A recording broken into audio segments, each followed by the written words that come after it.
El martes pasado esto terminó con un planteamiento que nos hizo Torres, que vino el domingo como guerrillero en pleno combate, con la carabina al hombro, vino con un montón de documentos, con un montón de anotaciones.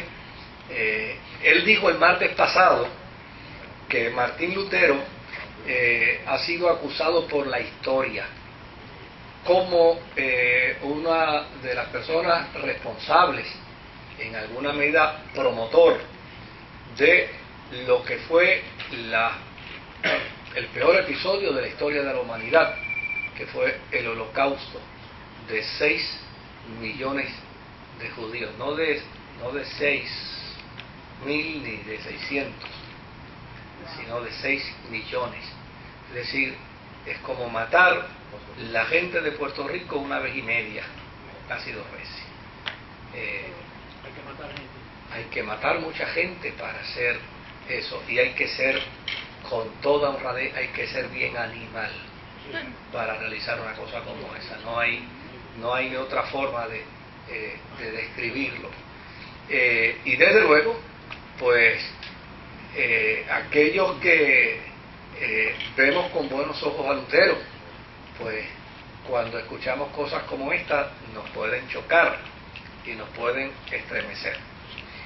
Y es importante que hagamos, bueno, no es un paréntesis, porque nosotros estamos precisamente trabajando con ese tema. Tal vez lo que vamos a hacer es compararlo con la historia moderna para en alguna medida poder ver y tal vez nosotros mismos llegar a nuestras, Dios te bendiga, llegar a nuestras propias conclusiones.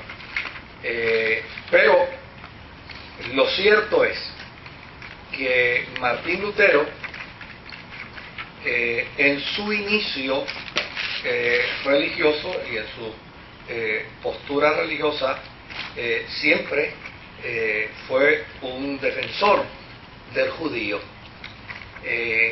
pero fue un defensor del judío en la medida en que veía al judío como un prospecto para la fe, y desde luego en esa medida, pues desde luego siempre fue ese defensor.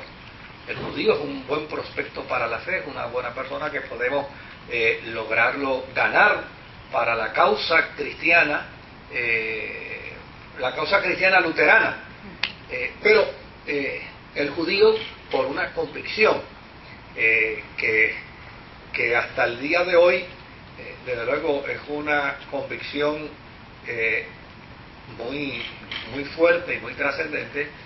El judío interpretó: oye, oh Israel, Jehová uno solo es, o Yahvé uno solo es, y no tendrás dioses ajenos.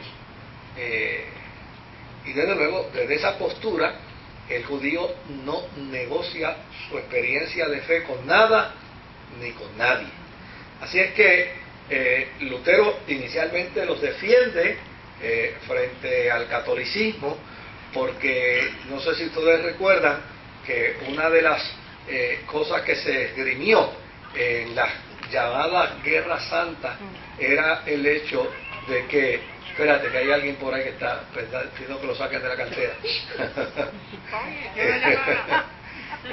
Lutero, o sea, en el periodo de la Guerra Santa, una de las cosas que se estableció fue que los cristianos, los judíos habían matado a Cristo, y por lo tanto eran dignos de ser desarraigados de la tierra.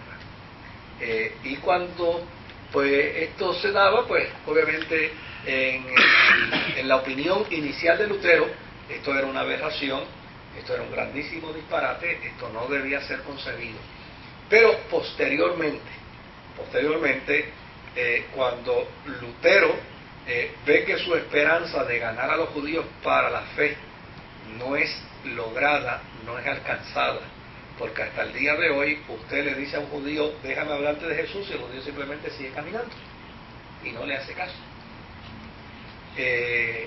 pues Lutero entró en cólera y escribió un tratado. Yo leí el tratado completo. De hecho, tengo que señalar en honor a la verdad que en lo que compete al aspecto teológico el tratado es extraordinario.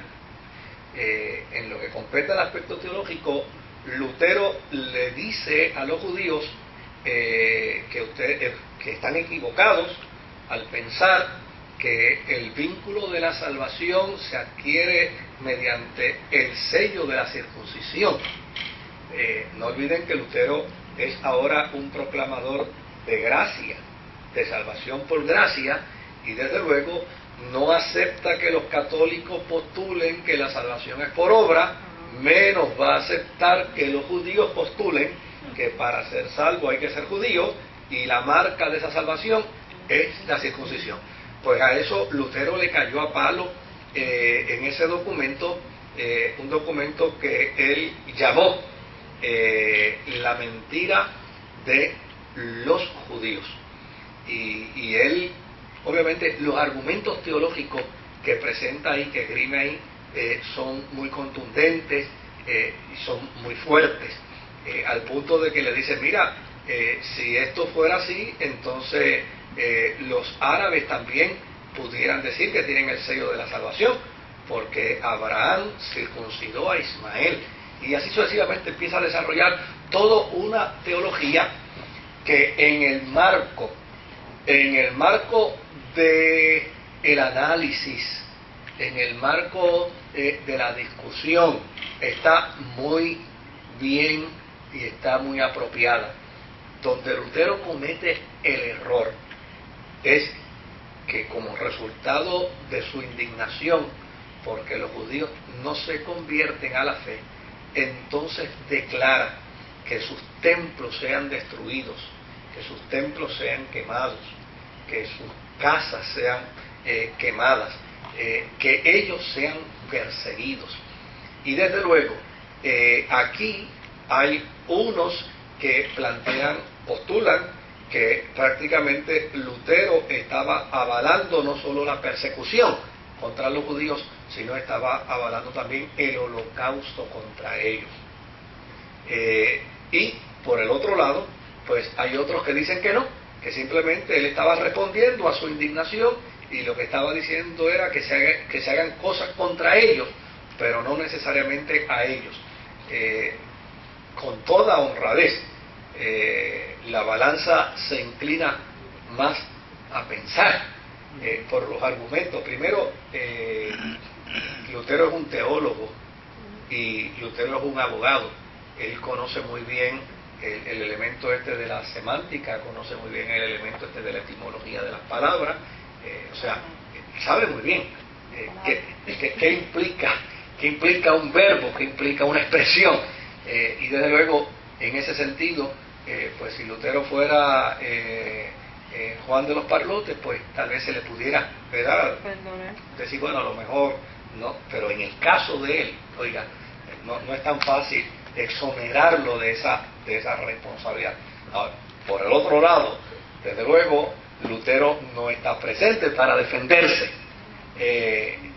y en ese sentido, pues aun cuando toda la evidencia que se ha recogido, y que inclusive, cabe señalar que inclusive el movimiento luterano se ha expresado en contra de la postura y de las expresiones de Lutero, pero desde luego, una cosa es decir, mi hijo cometió el delito, pero sigue siendo mi hijo, ¿no? Mi papá cometió el delito, pero sigue siendo mi papá. En el caso de los luteranos dicen, él cometió el error, pero sigue siendo nuestra figura y sigue siendo nuestro líder. Ahora, ¿qué relevancia tiene esto con la Segunda Guerra Mundial? Pues la relevancia que tiene es que precisamente esos mismos argumentos fueron los que esgrimió el loco de Hitler para acabar con 6 millones de judíos. O sea, hay quienes piensan que si esos, claro,